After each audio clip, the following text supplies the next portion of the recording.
Hey gang, Sarah here. I'm here to set up my productivity system for week 51.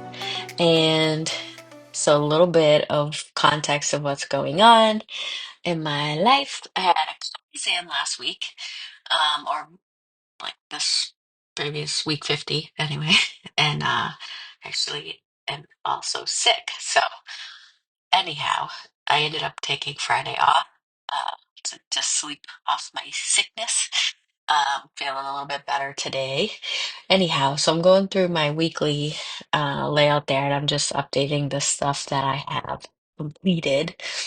And now I'm going through my to-do list, and I'm just updating the overall to-do list. And I did get a lot done. Um, like in respective to what I had going on for the week. So, again, wanting to set like practical expectations of um, kind of where I am or what I expect myself to do, because I think we could be a little hard on ourselves and overschedule a little bit too much. So I just like to be practical when setting up my expectations for myself for the week. Um, again. So it's not about getting everything done that you possibly can get done and not taking any kind of breaks. That's not what this channel is. It's about getting the right things done at the right time, being effective. So anyway, I did get a bunch of stuff done in relation to kind of like what I have going on. I checked off some house stuff that I had been like setting up, and then I checked off some things that have been kind of lingering. And at the end of this video, I'll show you I'm doing like a close out the year. I did a high level project plan, and it's like super high level. But I was thinking about it while I was doing my weekly setup, so I did throw it at like one of the pages I'm not going to use. It's tomorrow's page, but the steps that I'm taking to kind of close out the year. Don't mind my hair there. Um, so I'm just writing in some of the things that I know I have to do based on the Kaizen that I did this week. So I was updating my to-do list with those items. And I'm so sorry for all like the sniffling.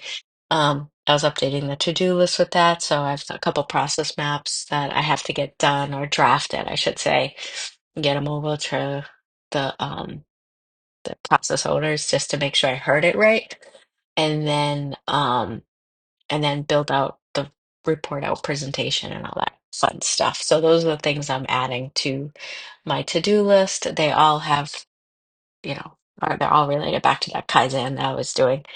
And then also I have to write reviews for my team members. And again, closing out the year is really what I want to focus on, by like this coming week and probably next week. Because as I was doing my plan with me here, as I was doing my setup, I realized like I'm like full the whole schedule. I'm like, I have so many meetings on the calendar. Um, but as part of actually, here's another action for that project plan. I'm just thinking of it now, is like do formal handoffs to some of the project meetings that I have been doing. Um, that I can kind of hand off to like the business side now. So anyway, uh, I'll add that to my action plan or project plan at the end.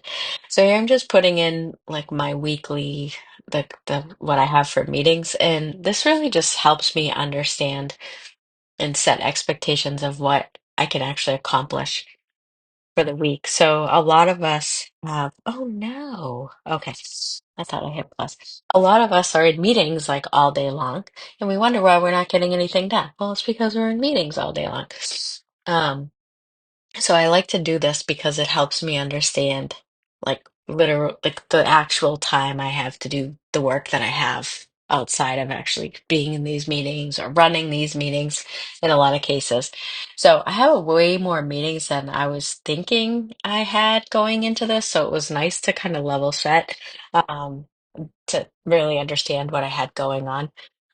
And I'm really kind of putting it all in here, and I know a couple initiatives that I really need to focus on, but Monday is way heavier than I want. But then I was real thinking about it, and because I was sick, and then there was like the holiday, not the holiday. Anyway, I was in a Kaizen before, so I've been back-to-back Kaizens, and I moved some one-on-ones.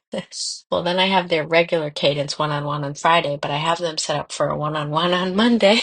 So Monday will clear up a little bit at least.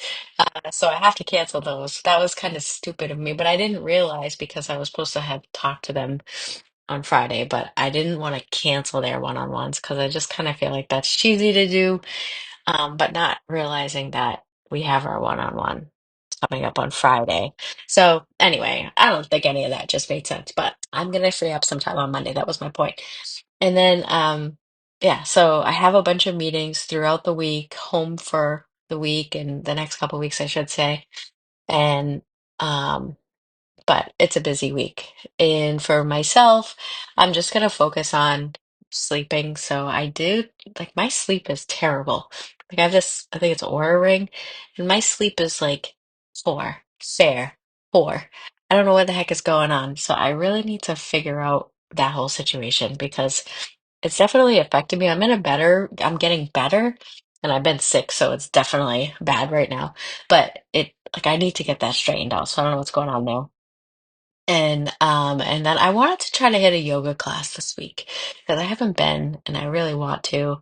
And I'm gonna do my planner set up and like my whole productivity system set up for 2025. So I'll record that. Those will be coming.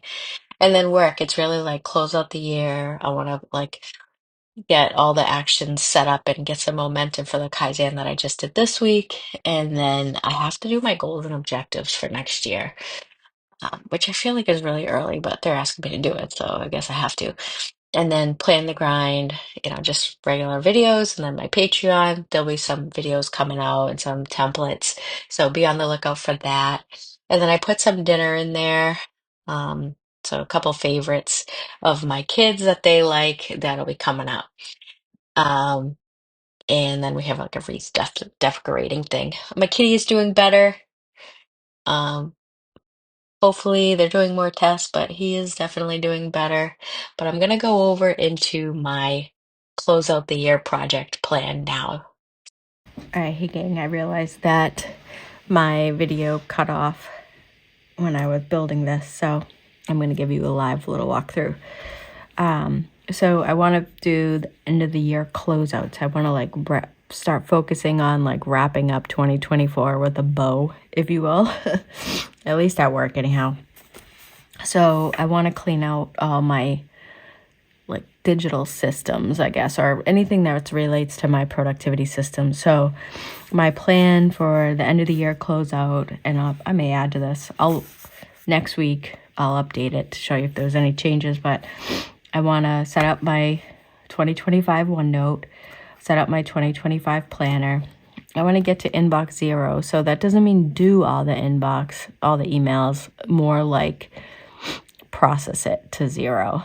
Set up my OneDrive for 2025 to be ready.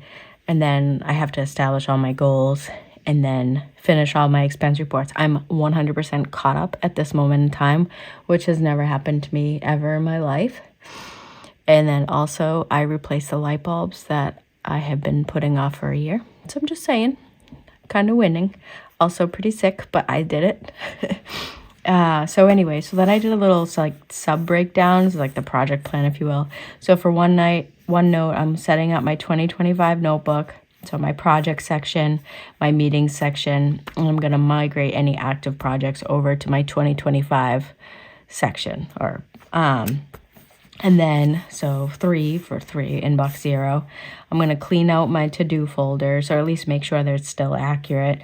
Cleaning out my waiting on, and then I'm going to process my inbox. So I know I have like 500 emails right now. So I'll do some sorting things, like sort by subject, find the themes, and then go through those themes, like group it in subject, or group it by from, or group it by date, right? So those are different ways to that I get through my inbox quickly. And then for my OneDrive, I'm going to archive any completed projects that I like closed out in 2024. So those will get all migrated to the archive section. And then I'll create my 2025 folder, which I really shouldn't say it's a 2025 folder. By just cleaning out my active folders, my active project folder, then it will actually just be up to date. So it's not really a 2025 folder. And then create a 2025 folder per team member. So this is just like through the year, I'll put stuff in there. And then create a 2025 meeting folder. So this is where you get like, you have like business updates and you get slide decks and all that. So I just kind of keep those all in one spot. So that was all the, what got cut off in my video. But thanks for watching, everyone. And I hope you guys are enjoying your end of year and holidays, whichever that you celebrate. Thanks, everyone. Bye.